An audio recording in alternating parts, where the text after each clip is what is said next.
Мы что знаем, что гусь как кричит? Га-га-га. Га-га-га. Утка как кричит? Кря-кря-кря. А мулард молчит. Вот именно тихая, спокойная птица.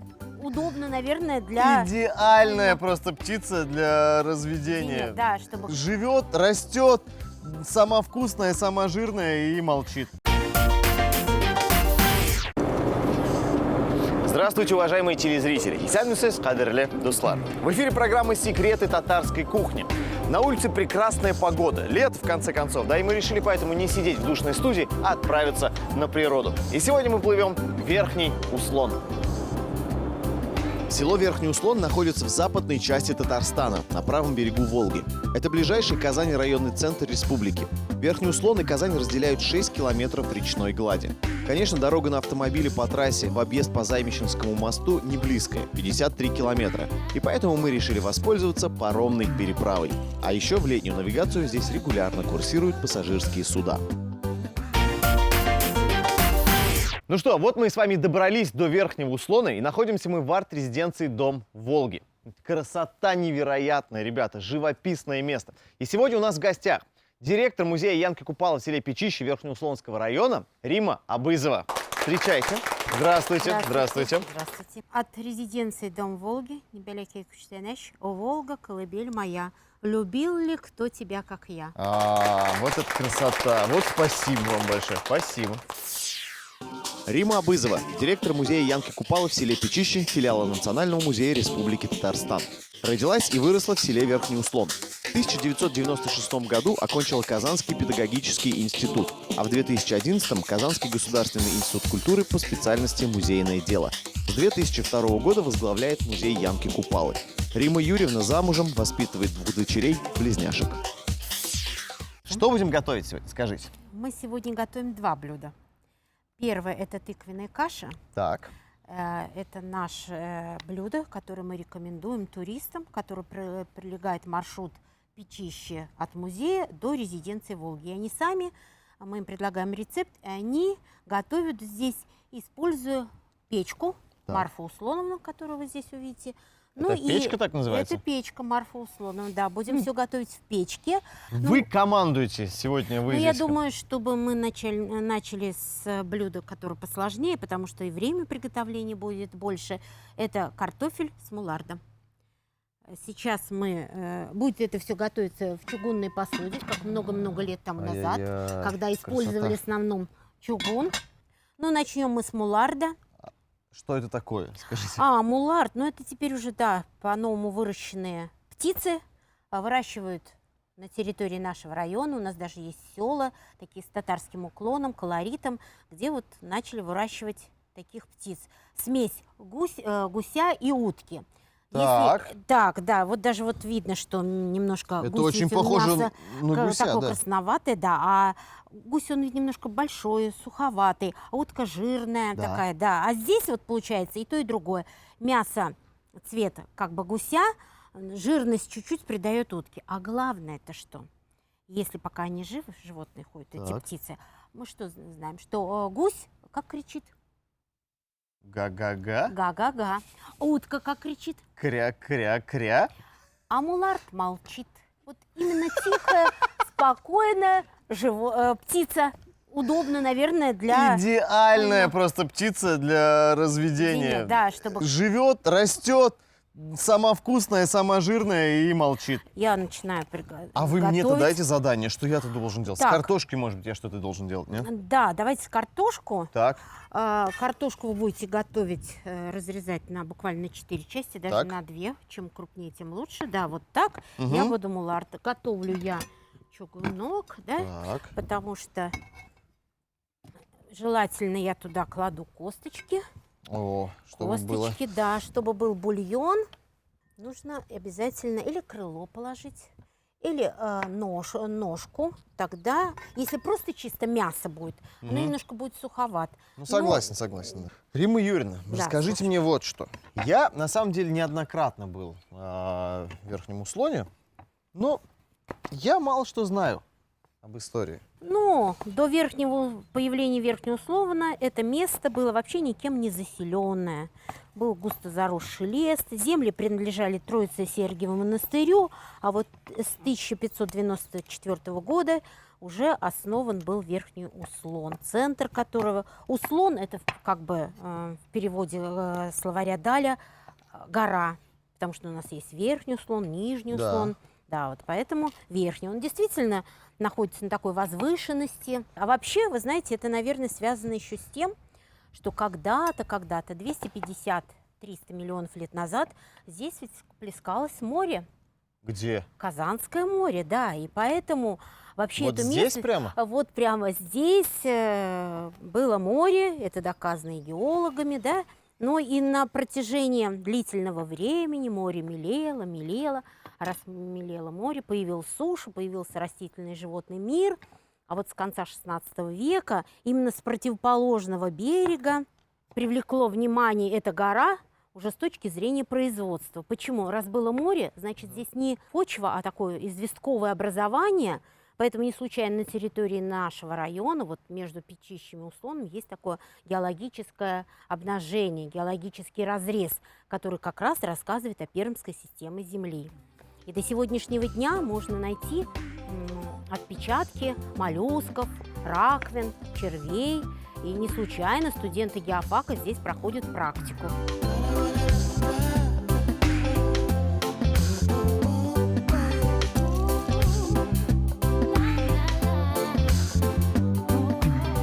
Кстати, я сейчас начинаю переходить резать лук, потому что это необходимый ингредиент.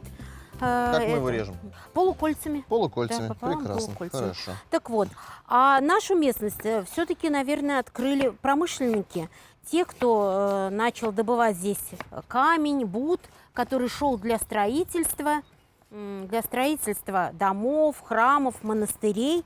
Вот так началась, наверное, здесь и поселение началось развиваться для того, чтобы занимались каким-то промыслом. Ну а потом удобно очень расположение села на Волге. На Волге, да. Да, здесь начиналась развиваться и рыбная ловля. В свое время здесь и разводили и сады. А вообще самые первые жители занимались землепашеством и земледелием, скотоводством. Но уже потом стали заниматься именно пароходством. И даже сам Услон делился как бы на две части. Правая сторона, если мы от Волги, это жили-бобыли, те, кто занимался речным пароходством, речники. А левая сторона села – это те, кто занимались сельским хозяйством. Кстати, мы находимся в той зоне, вот сейчас в арт-резиденции, здесь в основном жили речники. У них, кстати, были очень такие комфортабельные дома, обязательно с верандами. В этих верандах они обустраивали уют, и когда они уходили в плавание, они сдавали поддачки.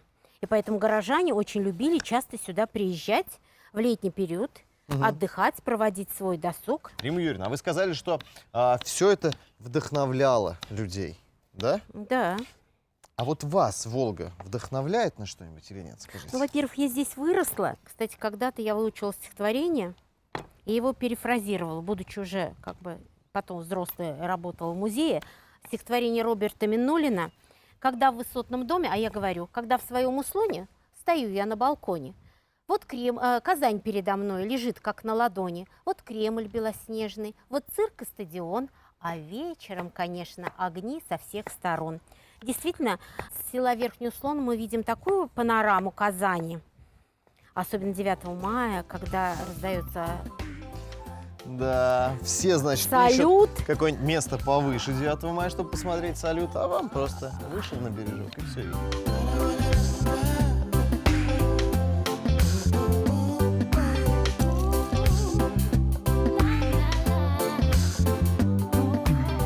Купались, играли, загорали. Ну и вот одно из таких детских забав переросло уже в мастер-классы. Мы проводим мастер-класс по изготовлению корабликов. Так, интересно. Потому что это было вроде как бы и давно, и порой сейчас дети не всегда пользуются бумагой. Сейчас это слово модное оригами, понимаете? Ну да, а тогда мы это делали на уроках труда. А вы меня научите, просто скажите, пожалуйста, дадите мне большим мастер-класс? удовольствием, Потому с что большим- я, признаюсь честно, я не умею делать бумажные кораблики. Ой, Честно. с большим удовольствием. Ну что, Руслан, начинаем? Давайте. Итак, перед нами, конечно, эко-бумага, да?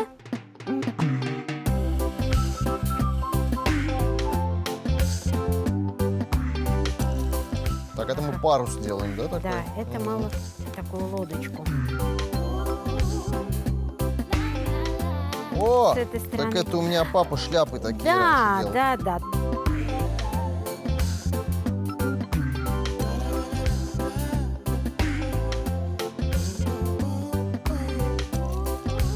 Все-таки Волга у нас 4-я река в России по своей протяженности.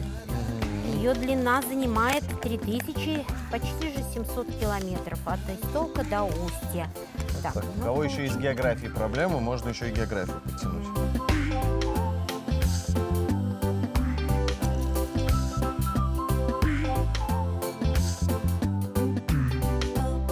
Ох, ну и последний, походу, штрих. Да, Я знаю, да, что да. нужно сделать. И теперь раскрываем наш кораблик. И Прекрасно. вот такой у нас корабль. А вы не хотите запустить Да, эту конечно, Волгу? хочу. Конечно, хочу. Ну, Мы тут тогда на нужно. берегу. И Пойдем запу- спускать. И когда вы будете запускать, обязательно загадайте желание. Я даже уже знаю, что я загадал. Пойдемте.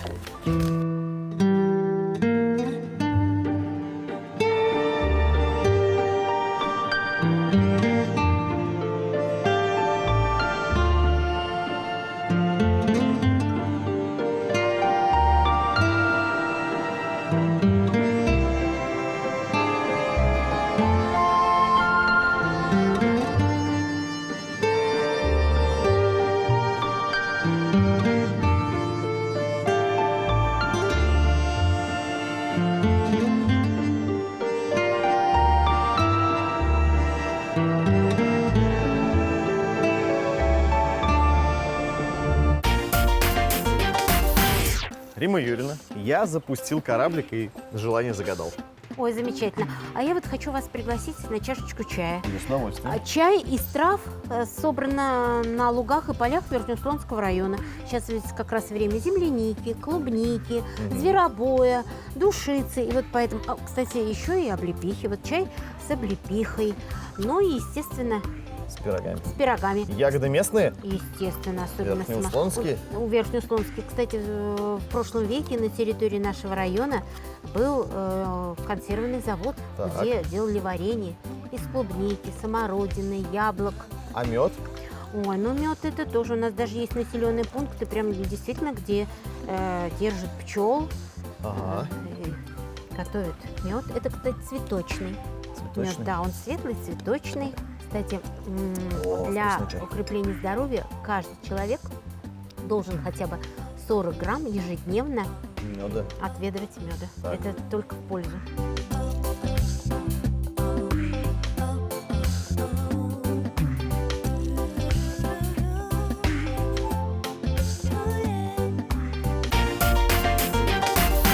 Ну что, Римма Юрьевна, продолжим дальше. Ну все, закладываем картофель, который вы нарезали. Так. Чем крупнее, тем, наверное, лучше. Так, закладываем все. Все? Это нужно? всё. Или Нет, хватит это уже достаточно? хватит достаточно, потому Хорошо. что молодцы вы, что крупно. Специи. Так, вы немножко солите. Ага. Так, перчим. Парочку лавровых листочков. Потому Должна что закрывать, наверное, должна закрыться, Всё, потому вот что все-таки смотрите. это будет О. готовиться в печке, а не в духовке. Последний штрих Да, будет всё от меня. закрываем. Так. Посолили. Это все посолили, поперчили, лаврушку положили. Все, это мы все отправляем в печь. На сколько На примерно? 40 минут. Ну что, пойдемте? Пойдемте. Закладываем. Да, закладываем. Ухватом, старинным ухватом, как это делали раньше, когда в каждом доме, особенно в славянской культуре, в печку, ухватом ставили вот такие чугунки. О. Так. Вот, горячо. Закрываем. Горячо. Горячо. Все, 40 минут. 40 минут. Ну что, друзья, сейчас мы прервемся на небольшую рекламу, а потом продолжим дальше. Мулард с картофелем в печи. Муларды разделали на крупные кусочки, картофель нарезали на половинки, репчатый лук кольцами, а морковь крупными кубиками. В чугунок положили подготовленные ингредиенты, приправили солью и перцем, залили холодной водой и поставили в печь на 40-50 минут.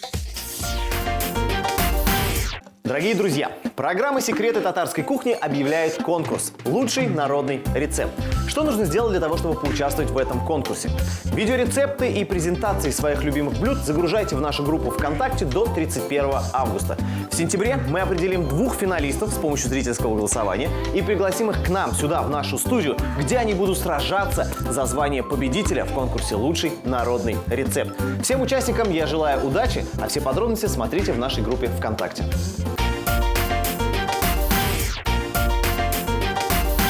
Уважаемые телезрители, мы продолжаем. Это секреты татарской кухни. Я напоминаю, что мы сегодня находимся в Верхнеуслонском районе. И сегодня у нас в гостях директор музея Янки Купала Абызова Рима Юрьевна. Мы уже отправили наше основное блюдо в печь. Что делаем дальше? Дальше мы предлагаем кашу из тыквы. Тыква Топор выращена есть тоже там у на нас? территории нашего района. Экологически, опять же, чистый продукт. Вот тыква, кстати, вот я посмотрела немножко, она, конечно, крупновата. Нам ее давайте немножко порежем. И тоже она будет готовиться в чугунке и в печи. Чугунок сюда ставим, да? Чуть-чуть порежьте. Чуть-чуть напополам, да. если да, мы да, так вот так можем, вот да? порежем мы ее, чтобы она у нас тоже приготовилась. А что нужно для этого? Сливочное масло. Так. Без сливочного масла никак. Я его положу так ножичком сюда. Сейчас тыкву мы туда положим. Рима Юрьевна, ну, вы у нас, значит, директор музея Янки Купала. Что у вас там интересного? Скажите, пожалуйста. Ну, во-первых, как обычно, многие считают, что музей Янки Купала это значит только про Янку Купала, белорусского народного поэта, как он оказался, связанное с года Великой Отечественной войны. Но на самом деле я могу с гордостью сказать, что это музей, рассказывающий о достопримечательности не только Верхнеуслонского района, а вообще в Поволжье. Потому что в нашем музее несколько экспозиций. Первая, которая рассказывает о геологии нашего края, вот об этом Печищенском геологическом разрезе Пермской системы Земли. Следующее, что когда-то до революции в XIX веке многие казанские купцы часто брали землю в аренду, также и в Верхнем Услоне, и в Печищах, и строили крупные предприятия. Например, какие? Мукомольное предприятие, основанное купцами Оконишниковыми, когда-то уроженцы острова Свияжска, переехали в Казань. Вначале они 12 лет с известным купцом Яковом Шамовым арендовали на реке Казанке паровую мельницу, а затем он решил сам построить в 1891 году на арендованной земле вот это мукомольное предприятие, то есть мельницу. Построено по немецкому классицизму. Завезен был паровой двигатель из Чехословакии, 435 лошадиных сил. А в 1895 году мельница стала выпускать свою первую продукцию. 6 сортов муки, отруби и манная крупа. Кстати, мука пользовалась очень большим спросом. В 1896 году в Казани проходит промышленная выставка, куда съезжаются мукомолы со всей России. Золотую медаль за качество муки получает мельница из Перми, а почетный серебряный отзыв остается в Казани, получает торговый дом Иван Оконишников и сыновья. В 1897 году уже на Урале проходит такая выставка, куда вновь съезжаются мукомолы со всей России. Так. И вот оттуда торговый дом Оконишникова привозит уже золотую медаль за качество муки. А вообще в то время в Казани известные мукомолы были Романовы, Журавлевы, в Елабуге Стахеевы, ну и вот известная паровая мельница, механическая мельница купцов Оконишников. Что сейчас с этой мельницей? Сейчас пришли новые инвесторы, мельница принадлежит ТАЭФу, но вот пока еще там налаживает производство, усовершенствует, потому что до прошлого года практически все оборудование, весь механизм был построен и все завезено именно с их основания. То есть она функционировала, до какого времени-то она функционировала? Ну, до прошлого года, вот, временно, с 1 января, пока идут там реставрационные работы, налаживает это предприятие, мы думаем, что вновь оно заработает. Мы Да, практически произошли. все уже нарезали. Да, у нас останется рис, нам только немножечко туда добавить. Хорошо. потому что Вы мне важно. скажите вот что, пожалуйста. Каким образом здесь, в Верхнем Услоне, появился музей Янки Купала, белорусского поэта? Ну, Какое о отношение он том, имеет что он здесь? действительно здесь проживал в годы войны, Так. потому что как член Академии наук и все члены Академии наук Беларуси в 1941 году эвакуированы были в Казань. И так получается, что он практически не доехал до Казани. Чуть-чуть. Да, чуть-чуть. Почему? Остановился в Печищах, потому что там была грузовая переправа, он стоял в очереди на паром. Так. Ну, а директор этого предприятия узнал о том, что в длинной очереди стоит белорусский народный поэт Иван Доминикович Луцевич, тот самый Янка Купала, пригласил его на чашку чая, чтобы он пока ждал паром. Ну, в беседе они выяснили, что он должен присоединиться к своим коллегам и предложить ему жилье, но так как Казань и так была переполнена эвакуированными. Мгм. И директор предложил, что если нет желания в город, то можете оставайтесь остаться здесь, здесь. да? А он впервые оказался на Волге, поднялся на эту гору, влюбовался красотами, несмотря на то, что была дождливая, сырая осень. Но поэты-писатели, они романтики, поэтому даже здесь он восхищался Волгой. Ну и не отверг это приглашение. И с 13 ноября 1941 года он официально остановился на территории мукомольного производства и предоставили ему квартиру. Так он остановился здесь. А о создании музея, Это мы закладываем, да? это мы Ага. закладываем. А о создании музея мечтала его супруга Так. Владиславна Францевна, имея, кстати, французско-польские корни. Когда уже его не стало, после 1942 года, трагически погибшего в Москве, мечтала здесь открыть мемориальный музей. Почему? Потому что не сохранились в Беларуси мемориальных квартир, все разгромлено было фашистами, войной. Ну а здание здесь в Печищах сохранено, и поэтому идея ее была, как супруги творческого человека. Ну, а воплотили уже эту идею Союз писателей тогда Татарская ССР. Они в курсе были, что она мечтает открыть, и поэтому 28 мая 1975 года на территории Печищенской мельницы на втором этаже, где была квартира, открыта была мемориальная комната, посвященная поэту. Ну Я что? еще остатки положила Риса. риса, это Мгм. необходимо. Заливаем его водой, Давайте. ну то есть и тыкву ее заливаем, вообще этот горшочек заливаем водой. И также все Стараемся туда же сверху, в да. Марфу Услоновну. Марфу Услону. Никакого песка мы ничего туда не добавляем. Ну, мне кажется, тыква и Да, так сладкая. да. Хотя это тоже зависит от сорта. Все, да? Всё, Все, всё. пойдемте. Пойдемте. Тыквенная каша в печи. На дно козелка положили сливочное масло, затем выложили рис и нарезанные крупными кубиками тыкву, залили водой и поставили в печь на 30-40 минут. Все Всё, готово, смотрите. Готово. Давайте Ну что, пробуем вначале на десерт кашку. кашку. Давайте. Да. О, И по традиции мы добавляем домашнее масло сливочное. Друзья, ну Так, это невероятно просто, что-то невероятное. размешиваем. Я Так. уже не могу терпеть просто, Так. вы понимаете? Ну и добавляем тыквенные, Тыквенные семечки. семечки, да, по вкусу. И самое главное в печке, потому что пробовали и в духовке, Так. на газу, и все-таки Ну нет уж, конечно уж печка нет. на дровах, Печка это всё-таки. все-таки.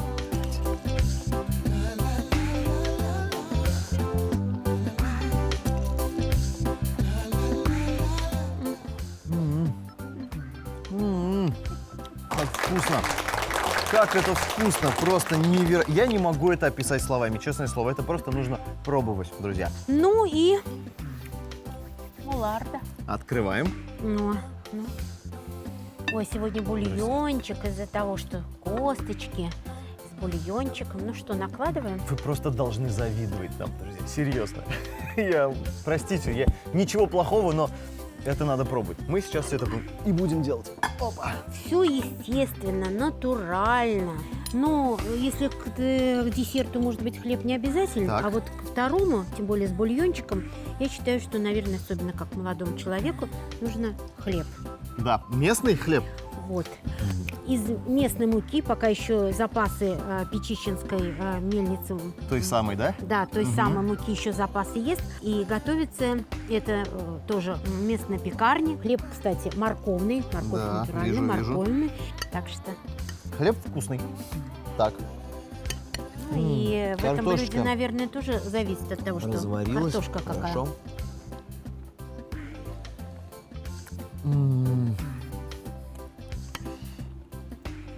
Картошка О, вкусная. вкусно, вкусно, очень вкусно.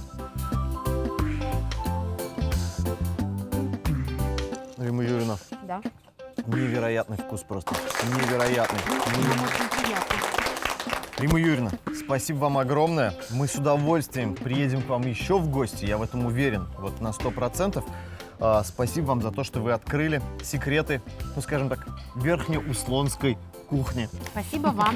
Добро пожаловать в Рахимовский Верхнеуслонский район. Да, дорогие друзья, ну а вы, конечно, не забывайте смотреть нашу замечательную передачу каждое воскресенье в 11:30 на телеканале ТНВ «Секреты татарской кухни». Всего доброго, до свидания, сау было вас. Если вы не успели записать рецепты наших блюд, мы ждем вас в нашей группе ВКонтакте. А также не забывайте подписываться на наш канал на Ютубе.